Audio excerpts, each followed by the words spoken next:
is a test of the National Weather Service NOAA Weather Radio All Hazards Warning Alarm System in cooperation with the Emergency Alert System.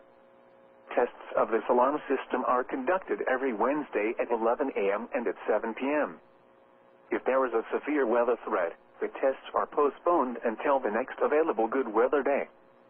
The alarm tone will activate for severe weather and other life-threatening emergency messages for the following 14 transmitters and associated broadcast areas: WXL 57 at Des Moines, WXL 94 at Bremer County, WXK 84 at Fort Dodge, KXI 98 at Marshalltown, KXI 62 at Montezuma, WXM 91 at Rathbun Lake, WNG 730 at Ottumwa, KZZ 51 at Carroll, KZZ 68 at Van Wert, KXI 65 at Lenox, WNG 666 at Iowa Falls, WNG 668 at Denison, WNG 688 at Ringsted, KJY 63 at Forest City.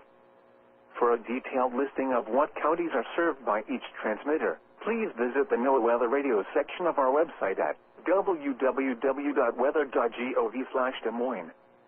Once again, please visit the NOAA Weather Radio section at our website, www.weather.gov/Des Moines. This concludes our test. We now return to regular programming.